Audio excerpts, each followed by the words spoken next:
Hello everyone, स्वागत है आपका ग्रोइंग इंडिया स्टडी सेंटर में।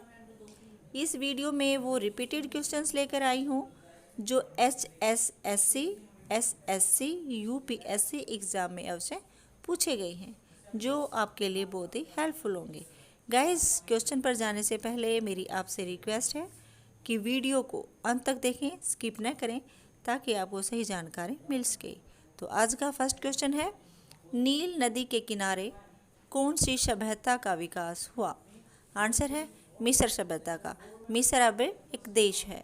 ये उत्तर में भूमध्य सागर से, उत्तर पूर्व में गाजा पट्टी और इसराइल से, पूर्व में लाल सागर से, पश्चिम में लीबिया से, दक्षिण में सूडान से घिरा हुआ है।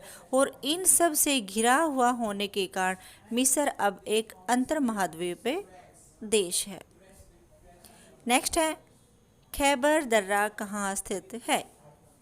ये अफगानिस्तान और पाकिस्तान के बीच है। दर्रा होता है जो पर्वतीय क्षेत्र में आवागमन के लिए जो प्राकृतिक मार्ग होता है, उसको दर्रा कहते हैं। और माना जाता है कि उत्तर पश्चिम से ही भारत पर आक्रमण करने के लिए आक्रमणकारी आते थे। और ये दर्रा सफ़ेद को पर्वत श्रृंखला का प्रख्यात दर्रा है। इसकी ऊंचाई 1070 मीटर यानी कि 1070 मीटर है, और फुट में कहे तो 3510 फुट है। और इसकी लंबाई 33 मील है, और किलोमीटर में कहें तो 52.8 किलोमीटर है। देखते हैं नेक्स्ट क्वेश्चन, कौन सा शहर अंगूरों की पैदावार के लिए प्रसिद्ध है? तो नासिक शहर अंगूरों की खेती के लिए या अंगूरों की पैदावार के लिए प्रसिद्ध है, और ये महाराष्ट्र में है। गोदावरी नदी के किनारे बसा हुआ है। और अंगूरों में विभिन्न पोषक तत्व पाए जाते हैं, जैसे protein, vitamin B6, vitamin B12, vitamin C, vitamin K, calcium, magnesium, carbohydrates या और फास्फोरस, पोटेशियम आदि बहुत से सारे पोषक तत्व पाए जाते हैं। और अंगूरों को यानी कि अंगूरों की जो खेती है उसको गर्म और शुष्क जलवायु की आवश्यकता होती है। नेक्स्ट है सार्क यानी कि SAARC। सार्क की फुल फॉर्म क्या है? तो सार्क की फुल फॉर्म है south Asian association for regional cooperation,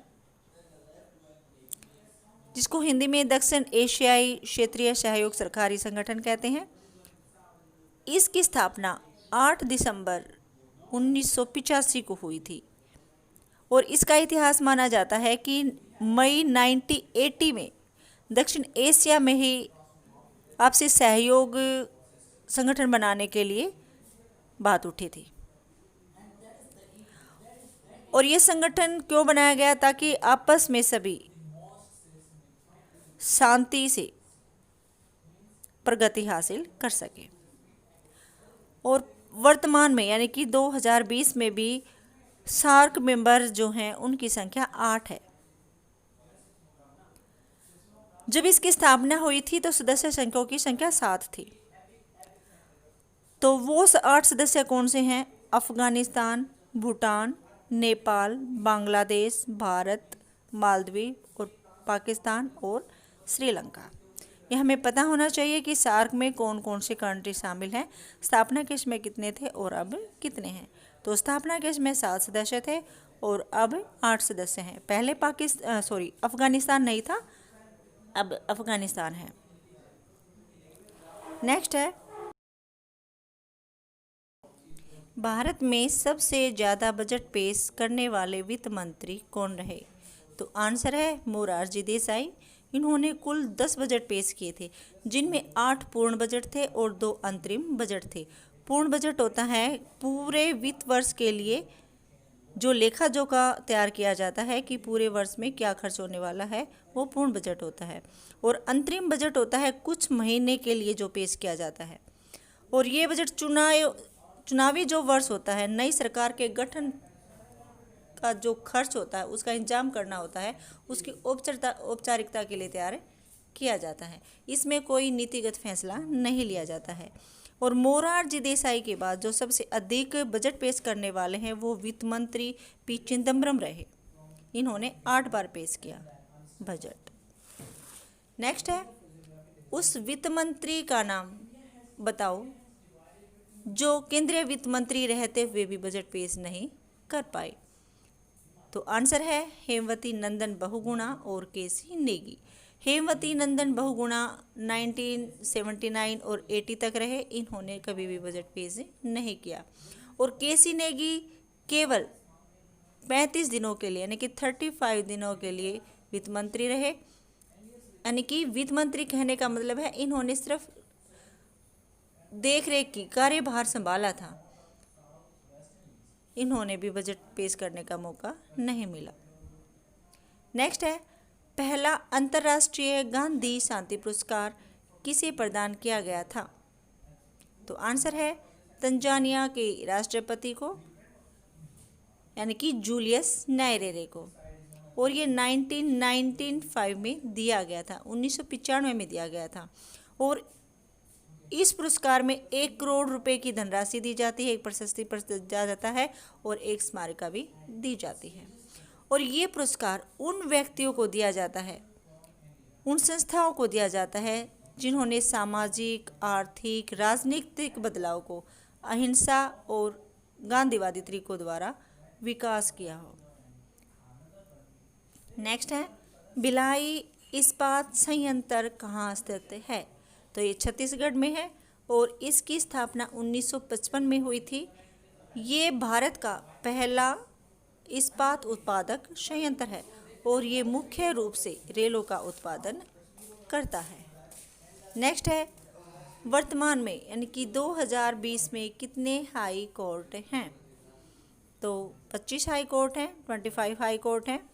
और 25वां जो हाई कोर्ट है वो आंध्र प्रदेश हाई कोर्ट है जो 1 जनवरी 2019 में बना। और अमरावती में हाई कोर्ट की मुख्य बेंच है यानी कि मेन पीठ है उसकी। नेक्स्ट है, मीनाकरी के लिए भारत की कौन सी जगह प्रसिद्ध है। तो जयपुर प्रसिद्ध है और 16वीं शताब्दी से ही मीनाकारी का वहाँ पर काम होता है। माना जाता है यानी कि इतिहासकार बताते हैं कि इसका उद्भव यानी कि इसका उदय पर्सिया से ही हुआ था और राजा मानसिंह ने मीनाकरों को यहाँ पर मीनाकरी के लिए इनवाइट किया था। नेक्स्ट है, गीत गोविंद पुस्तक किसने लिखी। तो गीत गोविंद पुस्तक लिखी जयदेव ने और ये पुस्तक 12वीं शताब्दी में ही लिखी गई थी। इसमें कृष्ण और गोपी के रिलेशनशिप का वर्णन किया गया है। इस पुस्तक में बताया गया है कि राधा श्री कृष्ण से सर्वश्रेष्ठ थी। नेक्स्ट है, लाल किले में दीवान ए खास क्या है।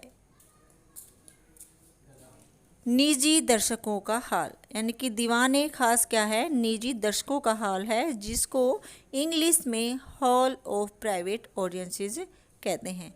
और ये 1648 में यानी कि 1648 में रिसेप्शन के लिए बनाया गया था। ये शाह महल के नाम से भी जाना जाता था। गाइस, ये थी इस वीडियो में जानकारी।